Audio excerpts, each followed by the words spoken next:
I must admit, last year, when we did this service here at First Parish for the first time, I felt a bit like an imposter sharing the message of Novruz. While I did grow up celebrating the holiday, we didn't follow all of the traditions. I only remember jumping over the fire once or twice at most. To this day, I have never made pakhlava, the traditional dessert prepared for Novruz. I do want to try any day now, but the 6 hours of preparation I've witnessed as a kid were not encouraging. I did not celebrate Novruz as a religious holiday, and I was by no means an expert in the history or theology of how Novruz came to be a part of our lives. And yet, I was the one sharing the story of the holiday with our congregation, the majority of which have likely not even heard of this holiday before. I was grateful to hear that people of First Parish enjoyed my storytelling regardless. But this year, in part because the theme of our month here is who tells the stories, and in part because of pure curiosity, I wanted to dig into the story of Novruz a bit more, where it originated, how it came to be part of our lives, and how the nature of the storytellers shaped it.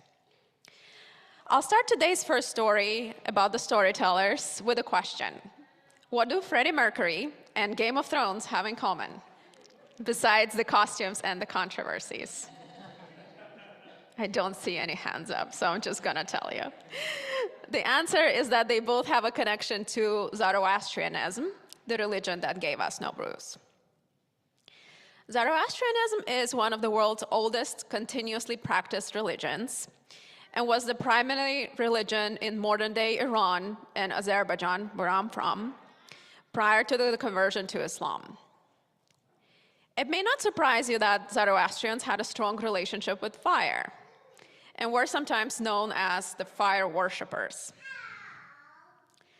George R.R. Martin admitted they inspired the Lord of Light religion in the Game of Thrones, you know, the ones that kept repeating that the night is long and full of terrors, but fire will burn them all away. I think we have a picture on the slide of one of the characters. Those who have seen the show might understand why I don't believe that is the best representation, but it's a fun fact nonetheless. About an hour from Baku, the city where I'm from, several Zoroastrian fire temples still remain. I think we have a picture of those on the slide as well. In the regions where Zoroastrian religion originated from, sightings of open fire were and continue to be quite common. Natural gas and oil brought such phenomena as the burning rock, which you can see in Azerbaijan today. I think we have a picture of that on the slide as well on the right.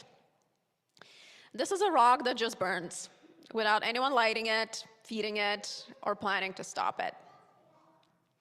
In modern day in Greater Boston, fire is seen as a threat, and for good reason. Trees, wind, and houses made of wood would catch on fire and cause an emergency. But in the ancient times, in the area with much less vegetation, the buildings were mostly made of stone, and the fire was seen as a more spiritual element, one that could enhance the focus on contemplation. Zoroastrian priests were the first storytellers of Novruz, the first to tell the story of fire that brings warmth after a cold winter. The first to tell us the story of renewal, of natural change, of hope.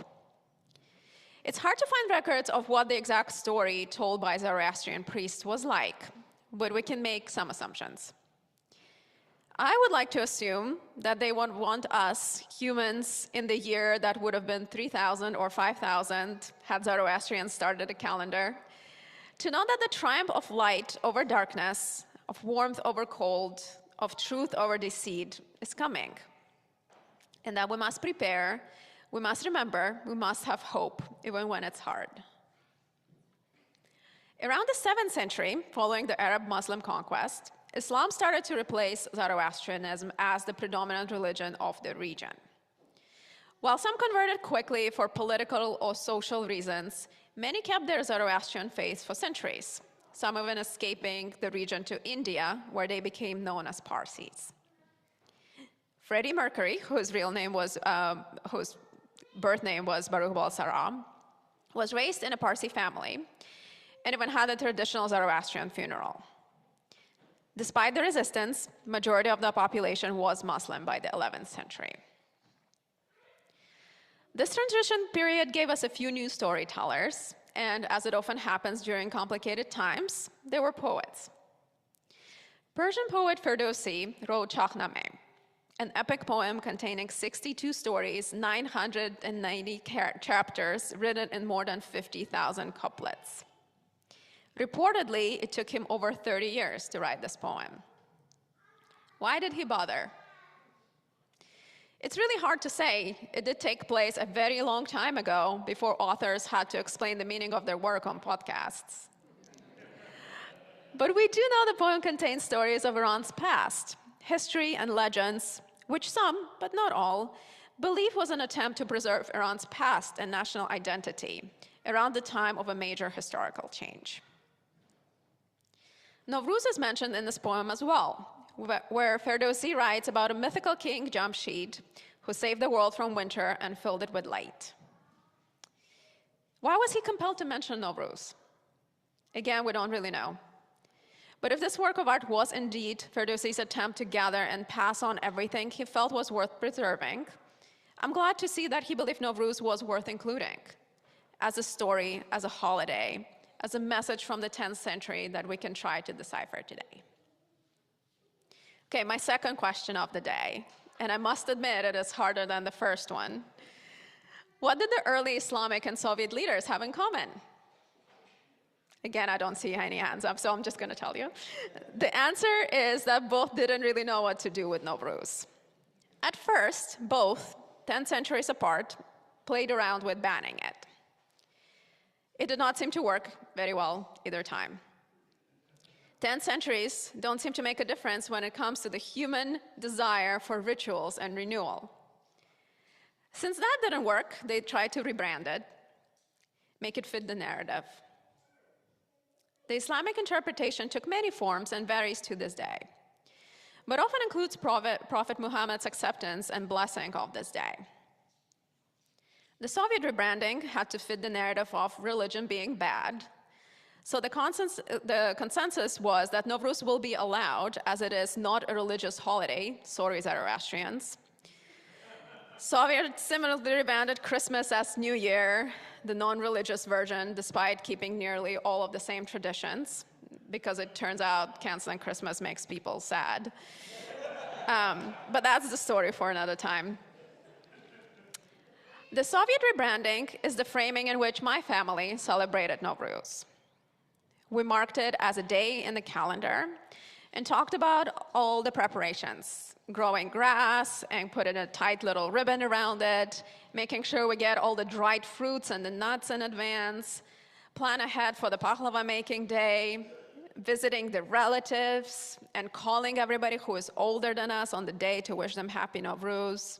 You call the people who are older than you, the people who are younger than you are supposed to call you. It's a very strict rule, you cannot break it.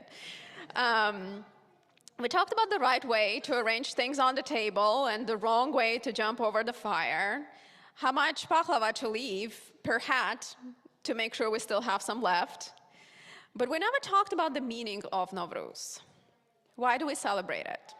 Besides the fact that it's a non-religious holiday and the fact that pakhlava tastes good, why do we keep up the tradition? Why spend so much time and effort stressing about it? We never talked about what I knew I could feel, the moment of renewal. The first smell of flowers in the air, the moment you crack the window and the air doesn't bite you back, the cracking sound of fire that burns everything to the ground so you could start new, the grass that grows from nothing while you care for it, knowing that the seeds will sprout and grow, not quickly but slowly if you keep up the care.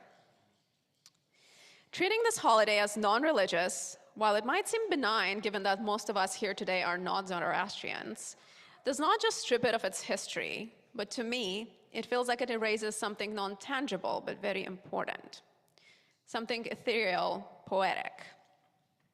That moment of awe that I felt as a little girl while the adults were fighting over the remote in the other room. The moment of connection to the inevitable universal change and our role in it.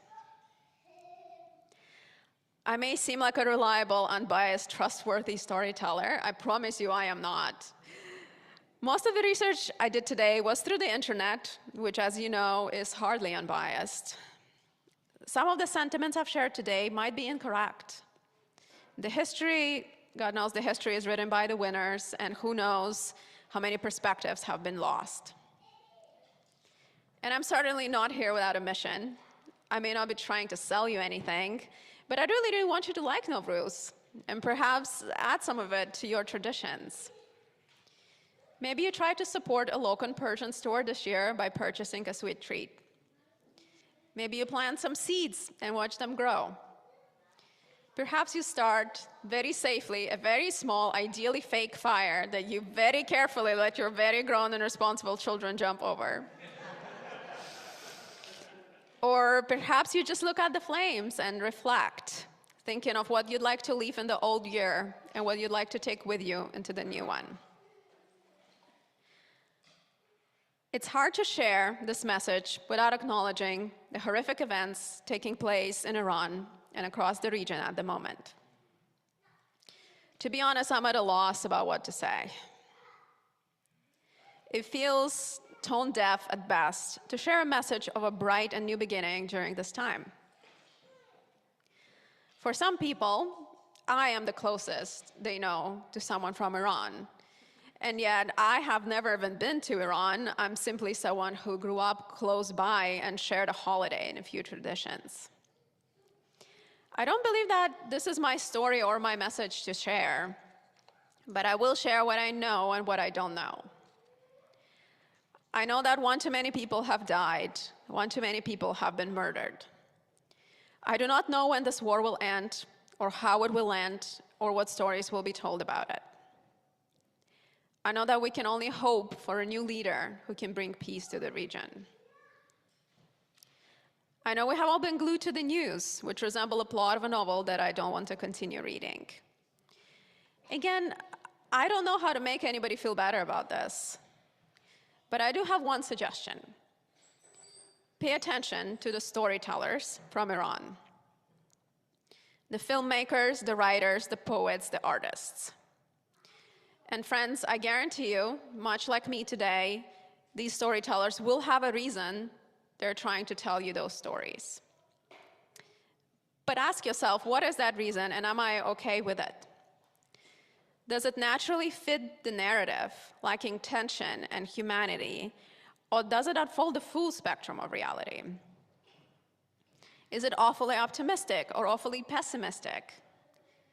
Is it the story that will help you grow, learn something new, whatever that means for you today? And most importantly, is this the right person to be telling the story? And if you decide this is a story worth spreading, tell other people about it. You don't need to tell it perfectly, but do tell it.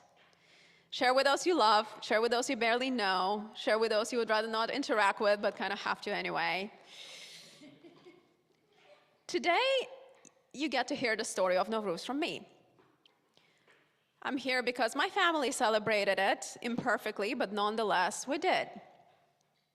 We kept going through the motions every year from generation to generation, from the people who saw the fire as a symbol of spiritual contemplation, to the people who converted to Islam, to the people who wrote songs and poems to keep their traditions alive, to the people who were allowed to celebrate again, but only non-religiously. We kept going. The rituals persisted. Who kept them alive? Well, everybody in part, but mainly the grandmothers did, who may not have had the big fancy words to describe what I've tried to describe today in my own way, but they kept going. Sometimes I can imagine not really knowing why, they just did. Through the tough years and the wars and the crying babies and the sick elders and the hard choices and the brutal changes, they kept at it. And that's why I'm telling the story today, because they kept going.